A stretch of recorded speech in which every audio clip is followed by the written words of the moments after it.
Baik pemirsa TVR Parlemen dimanapun Anda berada, seperti yang diketahui bahwa baru-baru ini pemerintah mengeluarkan sebuah stimulus ekonomi dan ini menjadi gebrakan pertama dari Menteri Keuangan yang baru yaitu Bapak Purbaya, di mana Menteri Keuangan yang baru ini mengucurkan dana 200 triliun ke 5 bank himbara. Dan diharapkan kucuran dana ini dapat meningkatkan pertumbuhan ekonomi saat ini. Lalu bagaimana peran DPR RI dalam pengawasannya memastikan bahwa dana 200 triliun ini dapat tepat sasaran? Pemirsa sudah bersama saya, anggota Komisi 11 DPR RI, Bapak Kamru Samad dari fraksi Gerindra untuk daerah pemilihan Jawa Barat 3. Pak Kamru, kalau melihat kondisi ekonomi seperti saat ini, kemudian Pak Menkeu Purbaya mengucurkan 200 triliun, apakah ini sudah langkah yang tepat dalam kondisi atau situasi seperti saat ini? Saya kira ini patut kita beri kesempatan. Ini adalah terobosan sebagai pemegang otoritas fiskal untuk mendorong pertumbuhan ekonomi. Tantangannya kemudian akan muncul. Setidak-tidaknya saya memprediksi ada dua tantangan. Pertama, engine perbankan himbara untuk melempar setiap bulannya terhadap penempatan dana itu seberapa besar. Tantangan berikutnya adalah demand side. Demand side, lapangan usaha seperti apa? Dunia bisnis seperti apa?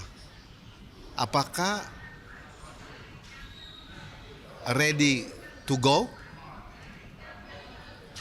Atau masih ada kendala perizinan, kendala birokrasi, tumpang tindih lahan, atau yang lain. Karena itu saya menyarankan kepada pemerintah, dalam hal ini Menteri Keuangan, untuk segera membuat PMK, Peraturan Menteri Keuangan, dengan membuat clustering penyaluran dana tersebut. Misalnya alokasinya untuk sektor produktif dan padat karya itu misalnya 50%. Kemudian sektor korporasi atau nasabah lama itu boleh top up misalnya 25%. Kemudian alokasi berikutnya adalah sektor konsumtif yang barangnya bersumber dari industri nasional kita. Sehingga dia memiliki daya dorong terhadap pergerakan ekonomi dengan penempatan dana 200 triliun tersebut. Begitu Mas. Baik. Kalau itu berarti untuk penempatannya di sektor produktif Pak ya, padat karya dan sebagainya. Tapi banyak yang mengkhawatirkan Pak, penggelontoran 200 triliun ini nantinya akan terjadi inflasi. Nah, bagaimana Bapak melihat hal ini? Inflasi akan terjadi apabila serapan dana kredit perbankan itu lebih tinggi untuk konsumtif. Tapi kalau lebih besar yang saya sebut tadi untuk sektor produktif, udah pasti inflasinya akan terjaga. Iya, jadi itu tidak akan terjadi kalau prioritas pelemparan kreditnya adalah sektor produktif. Oke, Pak. Tadi juga di sidang ada yang menarik bahwa sebenarnya di bank ini masih ada 2.300 kredit nganggur. Nah, sedangkan ini ditambah lagi 200 triliun. Lah, bagaimana nih bank ini bisa menyerap hal ini nih, Pak? Betul, masih ada selisih loan to deposit ratio LDR di perbankan dari batasan OJK 92%. Baru 87,6%.